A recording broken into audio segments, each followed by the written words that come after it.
আল্লাহর কাছে কোন কাজ বা আমলগুলো বেশি পছন্দনীয় যার কারণে আল্লাহ স্বয়ং মুস্কি হাসেন। এবং আরেক হাদিসে আছে, যার আমল দেখে আল্লাহ রাব্বুল আলামিন হাসেন, আল্লাহ রাব্বুল আলামিন তাকে অবশ্যই জান্নাত দেন এবং জাহান্নাম থেকে মুক্ত ঘোষণা করেন। আমি অনেকবার তওবা করেছি, প্রত্যেকবারই ভঙ্গ হয়েছে, তাহলে কি আমি মুনাফিক হয়ে গেছি? বিভিন্ন এলাকায় অসুখ বিসুখ যাতে কম হয়, বার্ষিক সিন্নি, খোদাই সিন্নি, মহরমের সিন্নি নামে বিভিন্ন সিন্নি করা হয়, এগুলো করা কতটুকু বৈধ? মহিলাদের জন্য তালিম জায়েজ জানি, কিন্তু বর্তমানে মহিলারা যে সন্তান সংসার রেখে 2-3 দিনের জন্য তালিমে চলে যায় দূর দূরান্তে, এটা ইসলামের দৃষ্টিতে কতটুকু বৈধ? না, বিশেষ উদ্দেশ্য ছাড়া ফেসবুক বা মেসেঞ্জারে 3 বার কবুল বলি, তাতে কি আল্লাহর দরবারে বিয়ে কবুল হয়ে যাবে? এতে কি কোনো গুনাহ আছে? পোলাপান বান্দরামি করার জিনিস খুঁজে পাও না। না, আমি এখান থেকে গ্রামে যাব এবং ওই দিনই আবার চলে আসব, এক্ষেত্রে আমার নামাজ কি কসর করতে হবে? দেখুন, গ্রামে আমরা প্রত্যেকে যার যার বাড়িতে যখন যাব, সেটা আমাদের মূল ঠিকানা, আসল ঠিকানা হলে সেখানে আমি 1 ঘন্টার জন্য যদি যাই, নামাজ আমাকে পুরো পড়তে হবে। নিজের স্থায়ী ঠিকানাতে কখনো কসর হয়?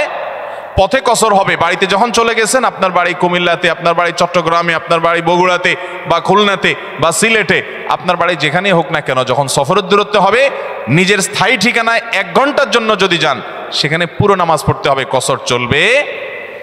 কিন্তু কিছু লোক আছে, গ্রামে বাড়ি আছে ঠিক আছে, কিন্তু তাদের গ্রামের বাড়ি এখন আর স্থায়ী ঠিকানা না। ধরুন আপনি ঢাকা শহরে বাড়ি কিনছেন বা ফ্ল্যাট কিনছেন, পাসপোর্টে, এনআইডিতে, সরকারি সব কাগজে পত্রে ঠিকানাতে আপনি স্থায়ী ঠিকানাও এটা, বর্তমান ঠিকানাও এটা। গ্রামের বাড়ি আছে, কিন্তু ওটা আপনার স্থায়ীও না, বর্তমান ঠিকানাও না, জাস্ট বেড়াইতে যান, ভাই বেড়াদাররা আছে, অন্যরা আছে, তাহলে ওইটাতে আপনি গেস্ট, সেখানে আপনি কসর পড়বেন। এবং এটা আপনার স্থায়ী এবং বর্তমান ঠিকানা হলে, অনেকে আছে বাড়িতে জমি জমা আছে, শুধুমাত্র থাকার ঘর বাড়িও নাই এবং ভাগযোগ হয়ে গেছে, সে শুধু গেস্ট হিসেবে যায়, ভাইদের মেহমান হয়ে যায়, তাহলে সে কসর পড়বে। আর না হলে স্থায়ী ঠিকানায় গেলে 1 ঘন্টার জন্য সে কি করতে হবে? পুরো নামাজ পড়তে হবে, যদি স্থায়ী ঠিকানা হয় তার গ্রাম। এরপরে প্রশ্ন হলো, আমি অনেকবার তওবা করেছি, প্রত্যেকবারই ভঙ্গ হয়েছে, তাহলে কি আমি মুনাফিক হয়ে গেছি?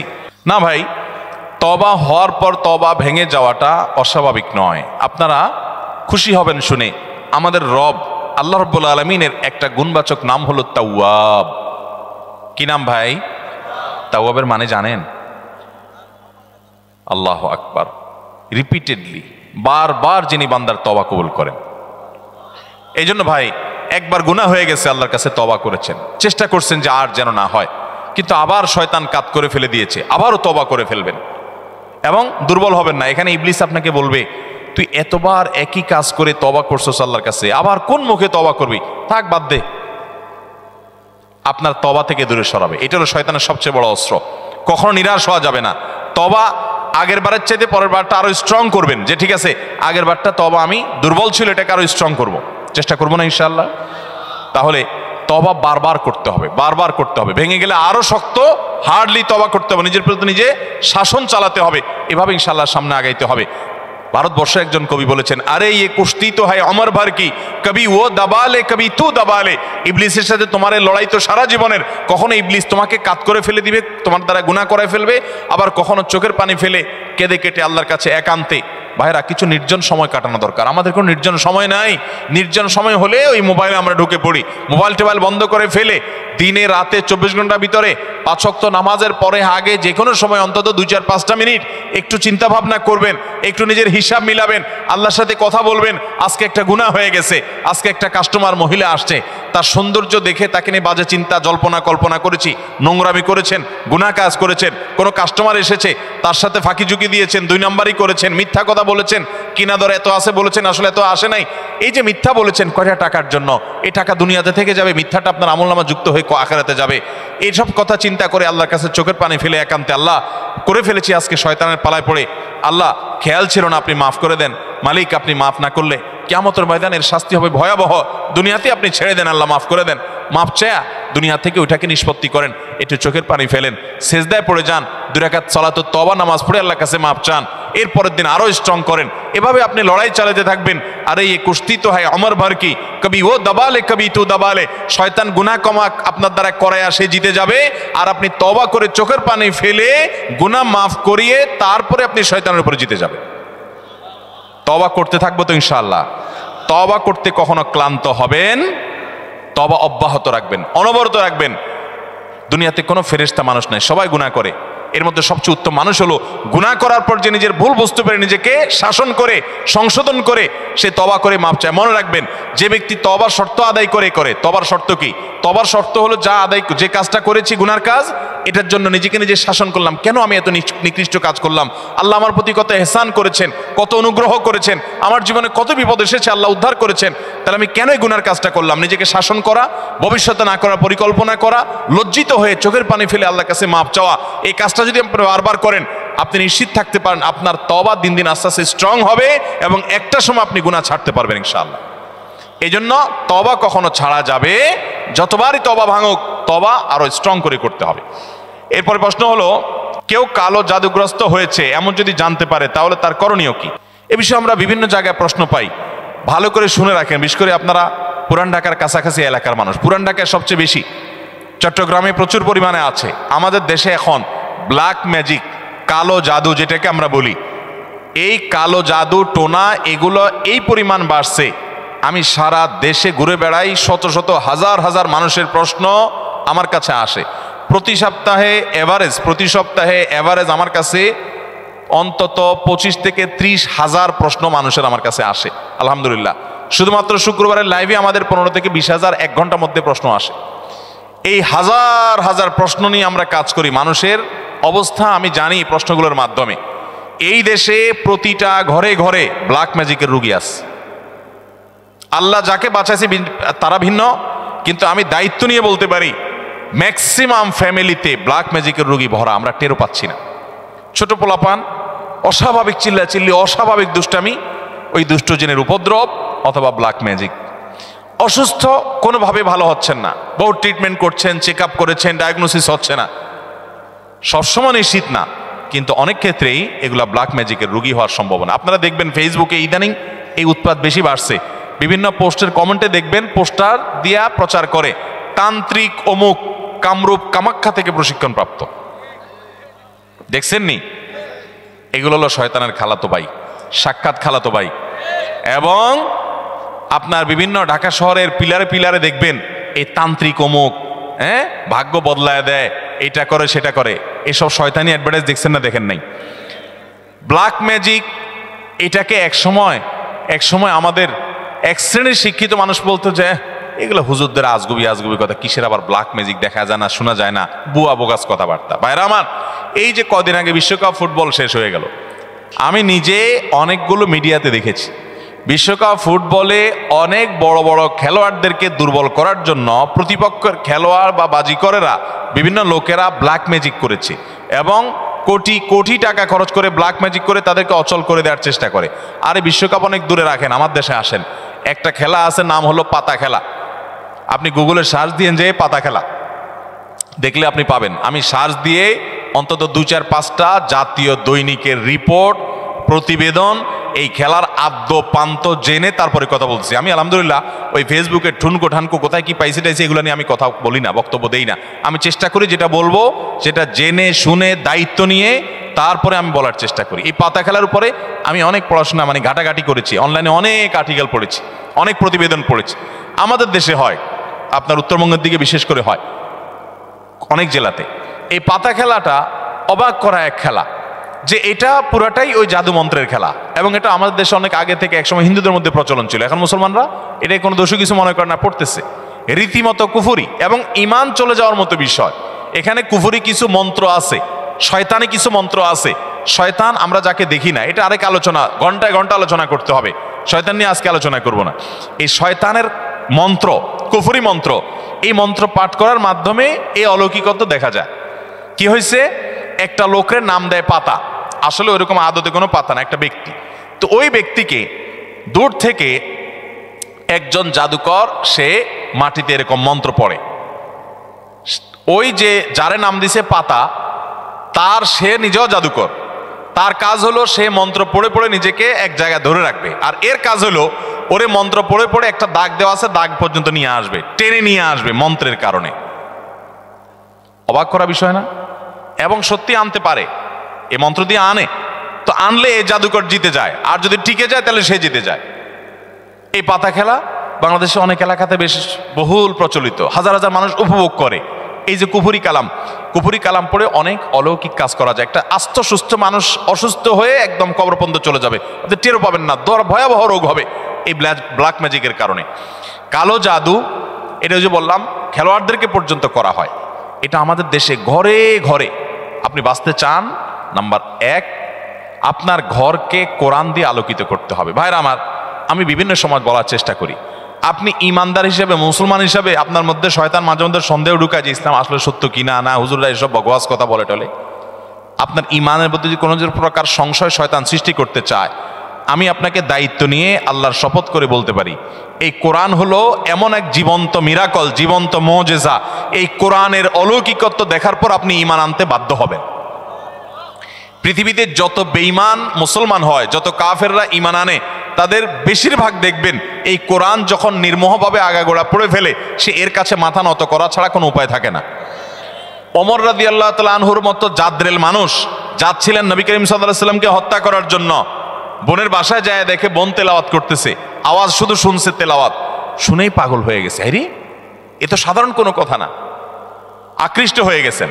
তরবারি হাতে নিয়ে নবী সাল্লাল্লাহু আলাইহি ওয়াসাল্লামের দরবারে চলে গেছেন। সাহাবীরা তো ঠেকাইতে আছে, নবী সাল্লাল্লাহু আলাইহি ওয়াসাল্লাম তো জানেন ওহী পাঠাইছে আল্লাহ তাআলা, বলে আসতে দাও, ঠেকাইও না।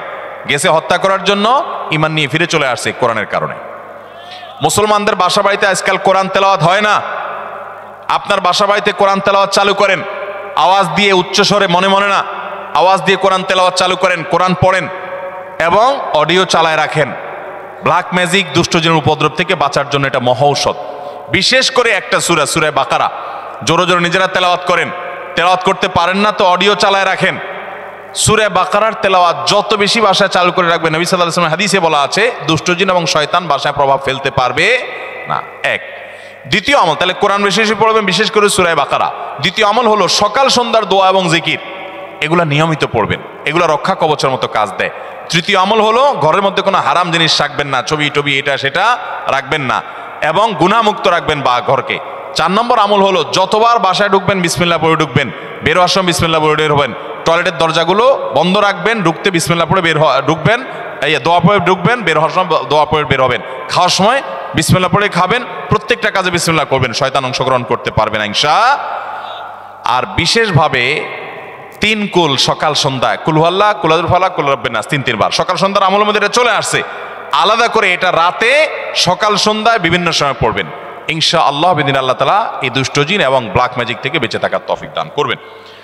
এরপরে প্রশ্ন হলো, আসুন্নাহ ফাউন্ডেশনের দেওয়া অফিস আসিফ হুজুরকে দিয়ে রুকিয়া করা হয়েছে, আপনি কি রুকিয়া করেন? না ভাই, আমি রুকিয়া করি না। তবে আমরা অনেক রাকিকে চিনি ব্যক্তিগতভাবে, কেউ চাইলে বলি ভাই অমুকের কাছে যান, বিভিন্ন রাকিরা আছে, আপনারা অনলাইনে খুঁজতে পারেন। বিভিন্ন এলাকায় অসুখ বিসুখ যাতে কম হয়, বার্ষিক সিন্নি, খোদাই সিন্নি, মহরমের সিন্নি নামে বিভিন্ন সিন্নি করা হয়, এগুলো করা কতটুকু বৈধ? অসুখ বিসুখ হলে আল্লাহর কাছে তওবা ইস্তেগফার করবেন, দোয়া পড়বেন এবং ডাক্তারের কাছে যাবেন। অসুখ বিসুখের জন্য দান সাদাকা করবেন। কিন্তু এই যে আপনার সিন্নি দেওয়া মানে হলো, ধরেন আপনার এই উপলক্ষে মিলাদের আয়োজন করলেন, নবী করিম সাল্লাল্লাহু আলাইহি ওয়াসাল্লাম বা সাহাবা একরাম কেউ এরকম অসুখ বিসুখ হলে, বিপদ আপদ হলে এরকম কোনো কাজ করতেন বলে আমাদের জানা নাই। বিধায় খেয়াল রাখতে হবে যে এগুলা কোনো সুন্নাহ সম্মত আমল না। মহিলাদের জন্য তালিম জায়েজ জানি, কিন্তু বর্তমানে মহিলারা যে সন্তান সংসার রেখে 2-3 দিনের জন্য তালিমে চলে যায় দূর দূরান্তে, এটা ইসলামের দৃষ্টিতে কতটুকু বৈধ? এটা সম্পূর্ণ অবৈধ কাজ। অনেক জেলাতে আছে মহিলারা স্বামীর সংসার রেখে অনেক দূরে চলে যায় আরেক জেলাতে, এবং এইসব তালিমের জন্য মহিলাদেরকে যারা ফুসলায়, সংসার রেখে ছেলে মেয়ে রেখে চলে যায়, তারা বলে আরে আল্লাহর নির্দেশ বড় না স্বামীর নির্দেশ বড়, রাখো তোমার স্বামীর নির্দেশ মানা লাগবে না। তো আল্লাহ কি তোমার আরেক জেলা যাওয়ার নির্দেশ করছে? কোথায় কোরআনে বলছে যে অমুক জেলা যাও? এগুলো সব শয়তানের বুঝ। স্বামী অথবা বাবা, বড় ভাই, অভিভাবকের নির্দেশ বাদ দিয়া মাহরাম ছাড়া যদি আরেক জেলা সফর করে, আরে মাহরাম ছাড়া তো হজ করা পর্যন্ত জায়েজ নাই। এক সাহাবী জিহাদে যাবে নবী সাল্লাল্লাহু আলাইহি ওয়াসাল্লামের সাথে, নবী সাল্লাল্লাহু আলাইহি ওয়াসাল্লাম যখন শুনছেন ওনার স্ত্রী হজ করতে যাবে, বলছেন যে তোমার জিহাদে যাওয়া লাগবে না, যাও তোমার স্ত্রীর সঙ্গ দাও, কারণ তার সফরে মাহরাম হিসাবে তুমি তার সাথে থাকতে হবে।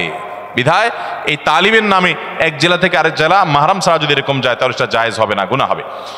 এরপরে প্রশ্ন হলো, ভুল করে বা রাগের মাথায় যদি কসম করি, কিন্তু পরে দেখা গেল আমি যেটা কসম করেছি যে আমি এটা কখনোই করব না, কিন্তু সেই কাজটা আমি বাধ্য হয়ে করে ফেললাম, তাহলে এই ক্ষেত্রে আমার করণীয়? এই ক্ষেত্রে আপনার করণীয় হলো কাফারা দিবেন। কসমের কাফারা হলো হয় 10 জন মিসকিনকে খাদ্য দান করবেন, আর না হলে 3 দিন রোজা রাখবেন। বাস, তাহলে কসমের কি হয়ে যাবে? কাফারা হয়ে যাবে। আল্লাহর কাছে কোন কাজ বা আমলগুলো বেশি পছন্দনীয় যার কারণে আল্লাহ স্বয়ং মুস্কি হাসেন?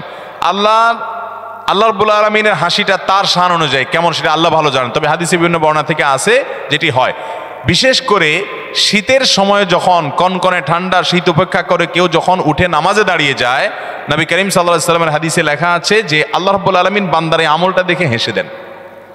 এবং আরেক হাদিসে আছে, যার আমল দেখে আল্লাহ রাব্বুল আলামিন হাসেন, আল্লাহ রাব্বুল আলামিন তাকে অবশ্যই জান্নাত দেন এবং জাহান্নাম থেকে মুক্ত ঘোষণা করেন। এজন্য শীতের দিনে ফজরের নামাজ, তাহাজ্জুদের নামাজের গুরুত্ব অন্য সময়ের চাইতে অনেক বেশি। আমি একজন যুবক, আমরা অনেক সময় মজার ছলে বা বিয়ের উদ্দেশ্যে না, বিশেষ উদ্দেশ্য ছাড়া ফেসবুক বা মেসেঞ্জারে 3 বার কবুল বলি। তাতে কি আল্লাহর দরবারে বিয়ে কবুল হয়ে যাবে? এতে কি কোনো গুনাহ আছে? পোলাপান বান্দরামি করার জিনিস খুঁজে পাও না? অনেক পোলাপান এগুলো করে। এমনকি এই যে নাটক সিনেমাতে অনেক সময় অভিনয়ের অংশ হিসাবে এগুলো করে না অভিনেতারা? এদের মধ্যে কেউ যদি মুসলমান হয়, কারো যদি আল্লাহর প্রতি বিশ্বাস না থাকে তার কথা ভিন্ন হয়, বেঈমান নিয়ে আমাদের আলাপ নাই। যে মুসলমান, যে আল্লাহর প্রতি ঈমান আছে, তার জানতে হবে নবী করিম সাল্লাল্লাহু আলাইহি ওয়াসাল্লাম বলেছেন, সালাতুন জিদ্দুহুন্না জিদ্দুন ওয়া হাজলুহুন্না জিদ্দুন। 3টা বিষয়ে সিরিয়াসলি করলে যা হবে, দুষ্টমি, রসিকতা, অভিনয়, মজা করে করলে তা হয়ে যাবে কাহিনী বড় খতরনাক, বড় জটিল। অতএব আপনি দোস্ত দুষ্টামি করে কোনো ক্লাসমেট মেয়েকে বললেন অন্য 2-3 দোস্তের সামনে যে আমি ওরে বিয়ে করলাম,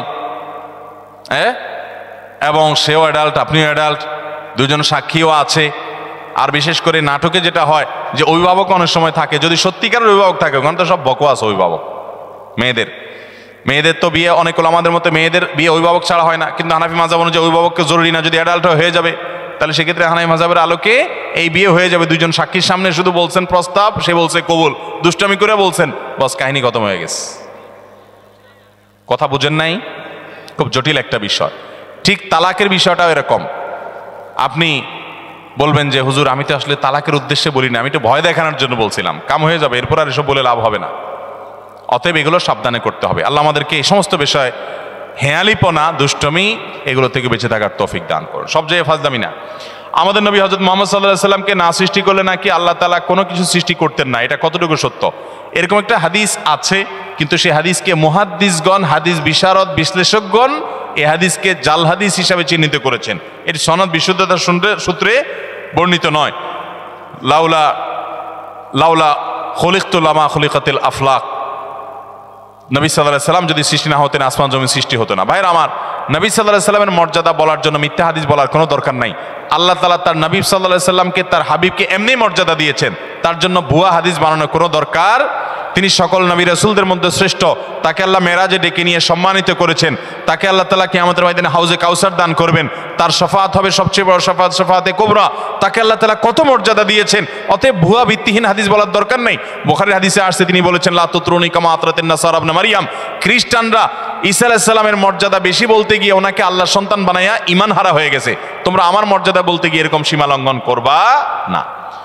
এরপরে প্রশ্ন হলো, মোজ ধোয়া পানি পান করলে নাকি হারাম হয়, আসলে হাদিসে এমন কিছু আছে কিনা? মোজ ধোয়া পানি খেলে বা মোজ লাগলে কোনো কিছু খেতে গেলে সেটা হারাম বলে হয়। হারাম তো পরের কথা, অনেকে বলে মাকরু, হারামও হবে না মাকরুও হবে না। কারণ মোজ যদি থাকে আর পানি যদি আপনি খেতে যান তো একটু আধটু লাগবেই লাগবে, যত ছোট থাকুক একটু হইলেও লাগবে। এখন যদি বলেন যে না আমি লাগাবো না, তাহলে মোজ বড় রাখতে হবে অনেক, এবং সে মোষ কিছু একটা দিয়ে চিমটি দিয়ে ধরে উঠায় ধরে তারপর খাইতে হবে। এছাড়া তো আমি কোনো উপায় দেখি না। কারণ যদি ছোট ছোট মোষ হয়, পানি খাবেন আর লাগবে না, তাহলে ঠোঁট ধরে উঠে রাখতে হবে। তাহলে বোঝা গেল এটা ভুয়া ভিত্তিহীন কথা। মোষ যদি লেগে যায় ইচ্ছাকৃত, তো মোষ ধোয়া পানি, মোষ ধোয়া খানা, মোষে লাগলে সেটা খাবেন না আপনি। কারণ হলো সেটা তো আর পরিষ্কার করে অনেক সময় জীবাণু থাকতে পারে, ধুলাবালি থাকতে পারে। ইচ্ছাকৃত যদি এটা করেও না কেউ, কিন্তু অনিচ্ছাকৃত যেটুকু লেগে যায় এটার কারণে হারাম তো দূরের কথা, মাকরুহ হবে না। এটা ভিত্তিহীন কথা। কথা বুঝাতে পারছি? কোন মত করে বলে শুনছে এই ফতোয়া যে মোজ ধোয়া পানি খাইলে গুনাহ হয়, মাকরুহ হয়। এই জন্য সে মদ খাওয়ার সময় তার মোজ বড় ছিল, উঠায় ধরে মদ খাইতো। যে মদ খাওয়ার সময় যদি মাকরুহ হয়ে যায় তাহলে তো আল্লাহ নারাজ হয়ে যাবে। এই জন্য সে মোজ উঠায় নাকি মদ খাইতো। আল্লাহ জানে সত্য না মিথ্যা, ঘটনা শুনছি আমরা অনেক ছোটবেলা থেকে। তো যাই হোক, তো মোজ দেওয়া পানি খেলে বা কিছু খেতে গেলে মোচো লেগে গেলে আসলে কোনো গুনাহ হবে না। দাদার নামে নাতির নাম রাখা যাবে কিনা? দাদার নামে নাতির নাম তো পরের কথা, বাপের নামেও পোলার নাম রাখা যাবে, কোনো অসুবিধা নাই। আমাদের দেশে সবাই ইউনিক নাম খোঁজে, ইউনিক, টল্টু, বল্টু, নান্টু, পিন্টু, গিন্টু, গেংটু, কি আজিব আজিব নাম খোঁজে সব।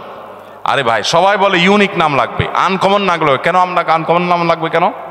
শুনেন, সৈয়দ আবুল হাসান আলী নদভী রহমতুল্লাহ আলাই ভারতবর্ষের সবচেয়ে বড় আলেমদের একজন ছিলেন এবং মুসলিম বিশ্বের নোবেল খ্যাত কিং ফয়সাল অ্যাওয়ার্ড পুরস্কার, এটা সারা বিশ্বে, বিশেষ করে এই ভারতবর্ষে অল্প কয়েকজন মানুষ পাইছে, এর মধ্যে উনি একজন ছিলেন। অনেক বড় পণ্ডিত মানুষ ছিলেন, সারা ওয়ার্ল্ডের বড় বড় ইউনিভার্সিটি, অক্সফোর্ডের মতো ইউনিভার্সিটি, বড় ইউনিভার্সিটিগুলোতে অতিথি লেকচার হিসেবে তিনি লেকচার দিতেন এবং মদিনা ইউনিভার্সিটির উপদেষ্টা পরিষদে ছিলেন অনেক শুরু থেকে, অনেক বড় ব্যক্তিত্ব ছিলেন সৈয়দ আবুল হাসান নদভী রহমতুল্লাহ আলাই।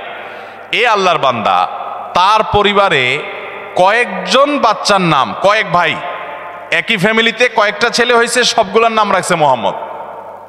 তাহলে একটা মুসিবত না? 4 ভাইয়ের নাম যদি মোহাম্মদ হয়, কোন মোহাম্মদ ডাক দিলে কোন মোহাম্মদ আসবে? এই জন্য পার্থক্য করার জন্য নাম দিছে মোহাম্মদ আউয়াল, মোহাম্মদ সানি, মোহাম্মদ সালেস, মোহাম্মদ রাবে, অর্থাৎ মোহাম্মদ ফার্স্ট, মোহাম্মদ সেকেন্ড, প্রথম মোহাম্মদ, দ্বিতীয় মোহাম্মদ, তৃতীয় মোহাম্মদ। ও, তৃতীয় মোহাম্মদ বললে একজন আসে, চৌথ মোহাম্মদ আসলে আরেকজন আসে। এটা বলার উদ্দেশ্য হলো যে একই নাম, আমাদের দেশে অনেককে আমরা নাম চাই, হুজুর একটা নাম দেন, তো বলি ভাই সবচেয়ে উত্তম নাম আব্দুল্লাহ, আব্দুর রহমান হাদিসে আসছে, সবচেয়ে সুন্দর নাম কি নাম? আব্দুল্লাহ। এবং কিয়ামতের ময়দানে মানুষকে নাম ধরে ডাকা হবে। পোলার নাম টল্টু রাখবেন তো আপনাকে আল্লাহ তাআলা ডাকবেন, ও টল্টুর বাপ আসো। কেমন লাগবে জিনিসটা? আল্লাহর বান্দা, নামের মধ্যেই তাওহীদ, নামের মধ্যেই ইমানের শিক্ষা থাকবে। আল্লাহর বান্দা আব্দুল্লাহ, আব্দুর রহমান।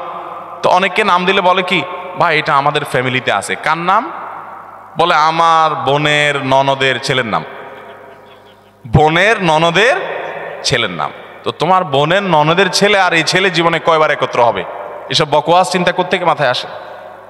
এমনকি কাছাকাছি ফ্যামিলি থাকলে অসুবিধা নেই, ভালো নামগুলো দেখে দেখে রাখতে হবে। যাই হোক, বাপের নাম এবং ছেলের নাম পর্যন্ত আরবে অনেক দেশে এক নাম আছে। তো দাদার নামে নাতির নাম রাখাতে কোনো অসুবিধা, আবার মেয়ের নাম মায়ের নামে রাখতেও কোনো অসুবিধা। অনেকে রাখে না, এটাকে ভিন্ন চিন্তা। সেটা হলো যে মেয়েকে নাম ধরে ডেকে, কথার কথা মায়ের নাম ফাতেমা, এখন মেয়ের নামও যদি আমি ফাতেমা রাখি, তাহলে একসময় বলবো ফাতেমা এদিকে কেন করছিস বেয়াদব ফাতেমা কোথাকার, তখন মার প্রতি অসম্মান হয় কিনা। এরকম ভক্তি কোথায় চলে গেছে চিন্তা করছেন? এটা বলে অতিরিক্ত সতর্ক থাকা।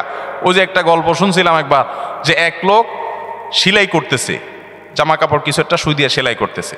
তো এরকম সে নিচে সেলাই করতেছে, জানে সেলাইয়ের দোকান আছে, কেউ সেলাই করে। আরেকজন দোতলায় শুয়ে রয়েছে, তো দোতলায় সে ফ্লোরে শুয়ে রয়েছে, তো একটু পরপর সে মাথা উঠে ফেলা এরকম। তো আরেকজন বলে এরকম কেন করো? বলো যে নিচে সেলাই করতেছে এরকম করে, সতর্কতার মাইন নেই, যদি মাথা লেগে যায়। অতি সতর্ক হইতে হইতে কোন লেভেলে গেছে চিন্তা করছেন? যদি এরকম কেউ করে পাগলামি, তো সেটা যেরকম হাস্যকর হবে, ঠিক এটাও এরকম হাস্যকর হবে। আপনার ছেলের জন্য, আপনার মেয়ের জন্য সুন্দর নাম রাখবেন। আপনি অতিরিক্ত সতর্ক হয়ে, আমি মেয়ের নাম যদি ফাতেমা রাখি, আমার মার নামও ফাতেমা, তাহলে মেয়েরে ফাতেমা বলে আয়সা যদি কখনো বকাঝকা দেয়, তাহলে আমার মার নাম, মার প্রতি বেয়াদবি হবে। এত ভালো না, এটা অতিরিক্ত ভালো, অতিরিক্ত ভালো না। অতএব মা বা বাবার নামে ছেলে বা মেয়ের নাম রাখাতে কোনো অসুবিধা নাই। এবারের হজের খরচ গত বছরের চেয়েও অনেক বেশি, এটা কি স্পষ্ট জুলুম নয়? ভাইরা আমার, হজের খরচ গত বছর ছিল স্মরণকালের সবচেয়ে ভয়াবহ খরচ। আমি নিজেও গেছি, 6 লাখ টাকা প্রায় লেগে গেছে। এবছর হলো প্রায় 7 লাখ। 6 লাখ 80 না 75,000, 83,000, তাহলে 7 লাখের মতো প্রায়। গত বছর ছিল প্রায় 6 লাখের মতো। এই যে পার্থক্যটা হয়েছে, এটা মূলত রিয়াল ডলারের দাম বাড়ার কারণেই হয়েছে। কারণ হলো গত বছর হজের সময় রিয়ালের দাম ছিল 24 টাকা, 23 টাকা, এরকম 22, 23, 24 এই রেঞ্জের মধ্যে ছিল। এই বছর রিয়ালের দাম কত এখন? 28, 29, 30 টাকা। তাহলে 5 টাকা করে রিয়ালের প্রতি যদি দাম বাড়ে, সবকিছুই তো সেখানকার খরচ। অতএব বিশাল বড় একটা অংশ এখানে বেড়ে গেছে, এটা একটা বাস্তবতা। তবে সৌদি গভর্নমেন্টের কাছে আমাদের আবেদন থাকবে যে তারা হজের ক্ষেত্রে যেন আরেকটু দয়া এবং মায়া প্রদর্শন করে। কারণ মুআল্লিম ফি যেটা অন্য সময় সামান্য ছিল, সেটা গত বছর মাঝে 2-3 বছর করোনা গেল, গত বছর সেটা ডাবল না জানে ট্রিপল কয়েক গুণ সেটা বাড়াই দিস। আমি গত বছর হজে যাওয়ার সময় চিন্তা করছি যে যেটা বোধ হয় 2000-এর নিচে ছিল ওইটা 5000-6000 টাকা, 6000 রিয়াল, টাকা না, সৌদি রিয়াল, তার মানে 1 লাখ প্লাস। এটা মুআল্লিম ফি। তো মুআল্লিম ফি যেটা নিচে মক্কা মিনা মুজদালেফাতে সার্ভিস দেয় সেটার ফি, ঠিক আছে, এটা নিতে হবে, খরচের টাকা বুঝলাম। তো আগে যেটা ছিল ধরেন 2000-এর ঘরে, সেটা হঠাৎ করে 6-7 হাজারের ঘরে চলে গেল, 3 গুণ, এত বেশি, এত হাজার রিয়ালের ঘরে চলে গেল। আমি মনে করছি এবার বোধ হয় হজে নিয়া জামাই আদরে রাখবে মনে হয়, এত টাকা যেহেতু নিছে তাহলে বোধ হয় খুব আদর যত্ন করবে। তো আমি দেখলাম না, আদর যত্ন কিছু না, হাজি এমনি কম নিছে, সেজন্য একটু ফ্রি আছে, শুধুমাত্র মিনা মুজদালেফা আরাফাতে টয়লেটের নিচে স্ল্যাব বসাইছে যেটা আগে প্লাস্টিকের ছিল, ব্যাস। আমি আর দৃশ্যমান কোনো পার্থক্য দেখলাম না, বাস এটার কারণে। বা আর যেগুলো আছে সেগুলো উল্লেখযোগ্য এমন আহামরি কিছু না, মানে এটার কারণে অন্তত 3 গুণ টাকা বৃদ্ধি হবে বা 3-4 গুণ হয়ে যাবে, অনেক গুণ বৃদ্ধি হয়ে যাবে, এরকম কোনো বিষয় না। এরপরে আসুন, বিমান ভাড়া সম্ভবত এই বছর কত, 2 লাখ বোধ হয়, 2 লাখের মতো ধরছে। কল্পনাই করা যায় না, যারা বিভিন্ন দেশ সফর করেন তারা জানেন। নর্মাল সময়ে এখান থেকে জেদ্দা আসা যাওয়া যেই ভাড়া হয় হজের সময় তার ডাবল দিতে হয়, এটা যৌক্তিক, ডাবল দিতে হয় যে এটা যৌক্তিক। কারণ যে বিমানগুলো স্পেশালি হাজিদেরকে নেওয়ার জন্য আসে, এগুলো খালি আসে আবার হাজিদেরকে নিয়ে চলে যায়, আবার নামায় দিয়ে খালি চলে যায়। কারণ হজের সময় যে ধরেন 50,000, এবছর হয়তো আর অনেক বেশি যাবে, ধরেন 1 লাখ হাজি গেল, তো 1 লাখ হাজি হঠাৎ করে যাচ্ছে বাংলাদেশ থেকে, সৌদি প্রবাসীদের আসা যাওয়ার জন্য রুটিন বিমান আছে, সেগুলো যদি 1 লাখ লোক হঠাৎ করে যাচ্ছে তাদের নিতে পারবে না, আলাদা বিমান দরকার হয়, ডেডিকেটেড বিমান লাগে, আরও অনেক ব্যাপার স্যাপার আছে, তো আলাদা করে হাজি সাহেবদেরকে নিতে হয়, আনতে হয়, সেজন্য ডাবল খরচ নিতে হয়। তো ডাবল খরচ যদি হয় তো সেটাও 2 লাখ টাকা, 2 লাখ প্লাস বা 2 লাখের কাছাকাছি হওয়ার কথা না। এক্ষেত্রে থার্ড ক্যারিয়ারকে সুযোগ দেওয়া যেতে পারে। সেক্ষেত্রে যদি টেকনিক্যাল সমস্যা হয় তাহলে বিমান ভাড়া সহনশীল হতে পারে। এমনকি ওমরার বিমান ভাড়া পর্যন্ত 1 লাখ, 1 লাখ প্লাস। আপনি এমনি সৌদি প্রবাসীরা আসা যাওয়া করে জিজ্ঞেস করেন ভাড়া কত, খুব আহামরি কিছু না, অনেক কম তার চাইতে। তো এই যে হজের খরচ, সেটা সহনীয় পর্যায়ে করা উচিত। এবং আমাদের সরকারের কাছে আমাদের দাবি থাকবে যে ক্রান্তি, নানা সময় অর্থনৈতিক অনটন থাকে, ঠিক আছে, ভারতের মতো দেশ যেখানে হিন্দু প্রধান দেশ, সেখানেও হজে ওমরাতে যথেষ্ট পরিমাণ সহনশীল রেট থাকে এবং ভর্তুকি দেওয়া হয় অনেক দেশেই। তো আমাদের দেশে হাজিদের জন্য অনেক কাজে তো ভর্তুকি দেওয়া হয়, যারা আল্লাহর ঘর হজ করতে যাবে তাদের জন্য ভর্তুকি দেওয়া যেতে পারে। তবে এখানে যে খরচটা হচ্ছে, সব খরচটা সবগুলো বেশিরভাগই সৌদি আরবই হয়, বেশিরভাগ কি 99%ই সৌদি আরবের খরচ, আমাদের দেশে খরচ নাই বললেই চলে।